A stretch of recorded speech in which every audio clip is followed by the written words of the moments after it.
विद्यार्थी मित्रांनो, मागच्या तासिकेमध्ये आपण रिकन्स्ट्रक्शन ऑफ कंपनी यामध्ये सविस्तर चर्चा करत असताना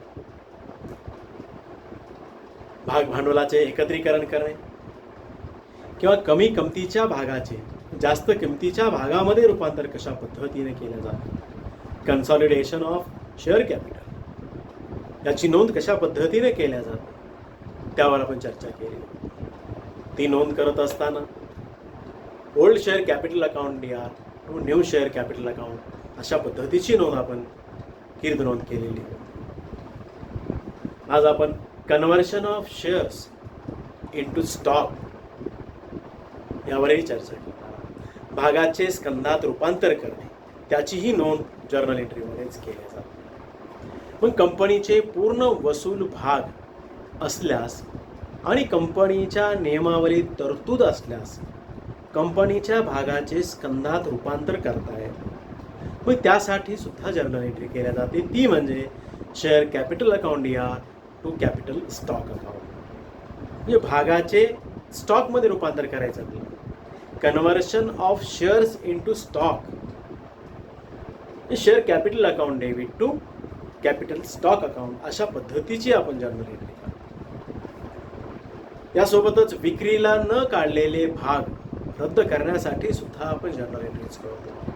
तीही जर्नल एंट्री आपण या ठिकाणी पाहतो. कॅन्सलेशन ऑफ अनरिलाइज्ड शेअर्स, जे शेअर्स विक्रीला न काढलेले भाग, न विकलेले भाग रद्द करण्यासाठी, म्हणजे कंपनीने जे भांडवल विक्रीला काढले नसतील तर ते रद्द करावयाचे असल्यास त्याची नोंद लेखा पुस्तकात करावयाची आवश्यकता नसते. परंतु ताळेबंदातील भाग भांडवलाच्या तपशिलात आवश्यक तो बदल करून विक्रीला न काढलेल्या भाग भांडवलाची नोंद केली जाते. मग जास्त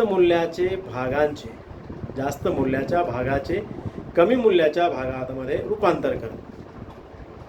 सब division of share from high ratio into low ratio, जास्तीचं मूल्य असणाऱ्या भागाचे कमी मूल्याच्या भागामध्ये रूपांतर करण्यासाठी.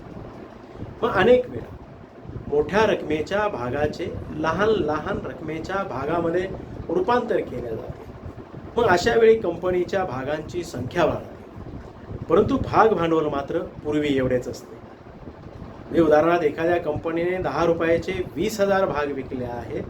कंपनीच्या सर्वसाधारण सभेत त्या भागाचे मूल्य 5,000 रुपये मूल्याच्या 2 भागात रूपांतर करावयाचे ठरवल्यास अशा वेळी त्यासाठीची जी जनरल नोंद करण्यात येईल ती पुढील प्रमाणे करण्यात येते. High rate of share capital ₹10 to low rate share capital ₹5. मग या पुनर्संघटनेच्या वेळी, रिकन्स्ट्रक्शनच्या वेळी कंपनी आपल्या भागाचे रूपांतर लहान भागामध्ये करते व त्यावेळी काही भागधारकांनी सोडून द्यावेत अशी सूचना करते. मग असे झाल्यास कंपनीला भांडवली स्वरूपाचा नफा होतो. मग हा नफा भांडवल प्रहासन खात्याला जमा करून नंतर त्यामधून संचित हानी भरून काढली जाते. त्याकरिता सुद्धा अत्यावश्यक अशी जर्नल एंट्री केली जाते. ती म्हणजे low rate share capital account DR to share capital reduction. म्हणजे अशा प्रकारे आवश्यक नोंदी केल्यानंतर कंपनीला नवीन ताळेबंद तयार करावा लागतो. त्यासाठी सुद्धा काही बाबी विचारात घेणे अत्यावश्यक असते. मग त्या महत्त्वाच्या बाबी कोणत्या आहेत तर भाग भांडवलाची जेवढी रक्कम कमी झाली असेल तेवढी रक्कम नवीन ताळेबंदाच्या देयता बाजूवर भाग भांडवलाच्या रकमेतून कमी करावी. ज्या नामधारी संपत्तीचे अपलेखन केले असेल त्या संपत्तीचा उल्लेख ताळेबंदामध्ये करू नये. संपत्तीच्या पुनर्मूल्यांकनाच्या योजनेनुसार ज्या स्थिर संपत्तीचे मूल्य अपलेखित केले असेल त्या संपत्तीच्या रकमेतून अपलेखनाची रक्कम कमी केली पाहिजे. त्यासोबतच भाग भांडवलाबरोबरच कर्ज रोखेधारक आणि विविध उत्तमरणांच्या देणे असलेली रक्कम कमी केल्यास कंपनीची आर्थिक स्थिती सुधारण्यासाठी भागधारकांबरोबरच कर्ज रोखेधारक आणि विविध धनकोंचे या ठिकाणी सहकार्य घेतले जाते. त्यानुसार त्यांना देय असलेली रक्कम कमी करून आर्थिक त्याग करण्याबाबत त्यांना आवाहन केले जाते. मग कंपनीचा व्यवसाय सुरू राहणे त्यांना देखील हिताचे असते. म्हणून कर्ज रोखेधारक आणि धनको हे देखील भागधारकांबरोबरच पुनर्रचनेच्या या योजनेसाठी तयार असतात. म्हणजेच भाग भांडवलाबरोबरच डिबेंचर होल्डर आणि वेगवेगळे क्रेडिटर्स यांना देणे असलेली रक्कम कमी केल्यास कंपनीची आर्थिक स्थिती सुधारण्यासाठी इक्विटी शेअर होल्डर बरोबरच डिबेंचर होल्डर आणि वेगवेगळे क्रेडिटर्स देखील यांचं सहकार्य या रिकन्स्ट्रक्शनच्या बाबतीमध्ये घेतल्या जातं. मग त्यानुसार त्यांना देणे असलेली रक्कम कमी करून आर्थिक त्याग करण्याबाबत त्यांना आवाहन केलं जातं. पण कंपनीचा व्यवसाय सुरू राहण्यासाठी त्यांना देखील हिताचे वाटत असते. म्हणजे डिबेंचर होल्डर क्रेडिटार हे देखील भागधारकांबरोबरच रिकन्स्ट्रक्शनच्या योजनेसाठी तयार होतात. यासोबतच या तडजोडीच्या योजनेनुसार भागधारक आपल्या भागांचे परिदत्त मूल्य कमी करण्यासाठी आणि त्यामुळे होणारे नुकसान सहन करण्यासाठी तयार होतात. कर्ज रोखाधारक अथवा कर्ज रोख्यांचे मूल्य कमी करण्यासाठी कर्ज रोखाधारक तयार होतात किंवा कर्ज रोख्यावर मिळावयाच्या आपल्या व्याजावरील हक्क सोडून देण्यासाठी सुद्धा कर्ज रोखाधारक संमती देत असतात. मग व्यापारी उत्तमर्ण वेगवेगळी धनको घेणे असलेल्या एकूण रकमेपैकी काही रकमेवरील आपला अधिकार सोडून देतात. मग यावरील योजनेवरून कंपनीला तेवढा भांडवली स्वरूपाचा लाभ होतो आणि या लाभातून नामधारी संपत्तीचे अपलेखन करण्यात येते किंवा काही संपत्तीचे पुस्तकी मूल्य कमी करण्यात येते किंवा संचित हानी भरून काढण्यासाठी त्याचा उपयोग करण्यात येतो. मग या योजनेनुसार रिकन्स्ट्रक्शनची कारवाई करण्यासाठी कंपनीच्या पंजी पुस्तकात जर्नल एंट्रीजमध्ये लेजरमध्ये काही निश्चितच नोंदी कराव्या लागतात. त्या नोंदी करत असताना कंपनीचे कर्ज रोखाधारक किंवा धनको यांनी आर्थिक त्याग करण्यासाठी संमती दिल्याबद्दल आणि त्याद्वारे होणारा भांडवली स्वरूपाचा नफा भांडवल प्रशासन खात्याला किंवा पुनर्संघटन खात्याला स्थानांतरित करण्यासाठी निश्चितच अत्यावश्यक अशी नोंद करण्यात येते. ती म्हणजे if the debenture holder and creditors also make some satisfaction toward the recommendation. मग अशा प्रकारचं अपलेखन कंपनीचे कर्ज रोखाधारक किंवा धनको स्वतःचा आर्थिक त्याग करण्याची संमती आपल्या उपक्रमाला दिली असेल. पण आपल्या उपक्रमाला त्यातून भांडवली स्वरूपाचा लाभ होत असेल, त्यासाठी आपण जनरल एंट्री करत असताना debentures account DR, sundry creditors account DR to capital reduction account अशा पद्धतीची आपण नोंद करतो. मग याप्रमाणे झालेल्या भांडवली स्वरूपाच्या लाभातून नामधारी संपत्तीचे अपलेखन केल्याबद्दल, संपत्तीचे पुस्तकी मूल्य कमी केल्याबद्दल किंवा संचित हानी भरून काढल्याबद्दल यासाठी सुद्धा नोंद केली जाते. When the accumulated issues and fictitious assets are written off and overvaluation of assets in a written down to their present value. यासाठी capital reduction account DR to goodwill account, to preliminary expenses account, to profit and loss account, to building account, to machinery account, to stock account, and to reserve for bad and doubtful debts account. अशा पद्धतीची नोंद या ठिकाणी होत असते. मग वरील प्रमाणे जे नुकसान भरून काढल्यानंतर भांडवल प्रहासन खात्यामध्ये रिकन्स्ट्रक्शन खात्यावर काही शिल्लक राहत असेल तर ती भांडवल निधी खात्याला स्थानांतरित करण्यासाठी कॅपिटल रिडक्शन अकाउंटला, कॅपिटल रिझर्व्ह अकाउंटला ट्रान्सफर करण्यासाठी सुद्धा नोंद केली जाते. If there is surplus in capital reduction account the same should be transferred to the capital reserve account. त्यासाठीची नोंद ही capital reduction account DR to capital reserve account अशा पद्धतीने ती नोंद केली जाते. मग पुनर्संघटन, पुनर्निर्मिती प्रसंगी, रिकन्स्ट्रक्शनच्या प्रसंगी एखाद्या संपत्तीच्या मूल्यामध्ये जर वाढ झाली असेल तर त्याचीही नोंद आपल्या रोजकीर्दमध्ये करण्यात येते. If the value of any asset is ॲप्रिसिएटेड,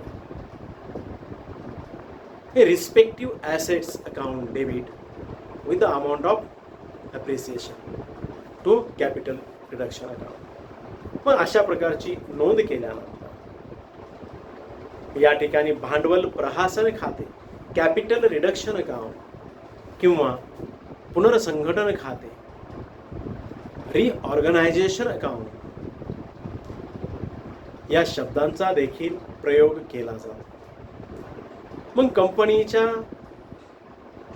रिऑर्गनायझेशनसाठी, रिकन्स्ट्रक्शनसाठी निश्चितच वेगवेगळी उदाहरणे आपण घेणार आहोत. त्या उदाहरणांची चर्चाही आपल्या या नियमित तासिकेमध्ये होणार आहे. पण कंपनीच्या पुस्तकामध्ये अत्यावश्यक करण्यात येणाऱ्या नोंदी, त्या नोंदी, संपूर्ण नोंदी आपण आज पाहिलेल्या आहेत. मग नेमकं रिकन्स्ट्रक्शन ऑफ द कंपनीज या प्रकरणावर चर्चा करत असतात. नेमकं कंपनीची पुनर्रचना म्हणजे काय यावर आपण सविस्तर विवेचन केलं आहे. यासोबतच कंपनीची पुनर्रचना करत असताना ज्या दोन पद्धती वापरल्या जातात त्या दोन पर्यायांचा आपण विचार केला, ज्यामध्ये reconstruction of companies, internal reconstruction of companies and external reconstruction of companies, या दोन्हीवरही आपण सविस्तर अशी चर्चा केलेली आहे. मग यामध्ये होणारी व्यवहार, इंटरनल रिकन्स्ट्रक्शन असेल, एक्सटर्नल रिकन्स्ट्रक्शन असेल, या दोन्हीमध्ये होणाऱ्या व्यवहारांच्या ज्याप्रमाणे अमालगमेशन, ॲब्सॉर्प्शन, त्या पद्धतीमध्ये जी मेथड्स अवलंबिले आहे, परचेज कन्सिडरेशन असेल व इतरही संपत्तीच्या बाबतीमध्ये असेल, संपत्तीची विक्री असेल, लायबिलिटीची विक्री असेल, या सर्वच बाबीवर आपण या ठिकाणी सविस्तर अशी चर्चा केलेली आहे. मग या दोन्ही पद्धतीनं, दोन्हीपैकी एक पद्धती अवलंबून कंपनीचं रिकन्स्ट्रक्शन केलं जातं. यासोबतच ज्या जुन्या कंपनीला आपण बंद करतो किंवा अंतर्गतच तिचं रिकन्स्ट्रक्शन करतो, ते मूल्य ठरवत असतात. कर्ज रोखाधारक असेल, भाग रोखाधारक असेल, भागधारक असेल, यांच्या भागाचं अवमूल्यन असेल, याच्या जनरल एंट्रीज आपण कशा पद्धतीनं होतात यावर सविस्तर अशी चर्चा केलेली आहे. मग यासोबतच इंटरनल रिकन्स्ट्रक्शन आणि एक्सटर्नल रिकन्स्ट्रक्शनमध्ये निश्चितच इंटरनल रिकन्स्ट्रक्शनमध्ये त्यांचं अस्तित्व असेल, व्यवसायाची विक्री असेल, त्यांचं समापन असेल, त्यांच्या योजना असतील, त्यांच्या आर्थिक स्थितीबाबत असेल, या सर्व पद्धतीमध्ये इंटरनल आणि एक्सटर्नल रिकन्स्ट्रक्शनमध्ये निश्चितच फरक आहे. तोही फरक आपण सविस्तररित्या चर्चेला घेतलेला होता. यासोबतच reduction of share capital, alteration of share capital यावरही आपण सविस्तर अशी चर्चा केली आहे.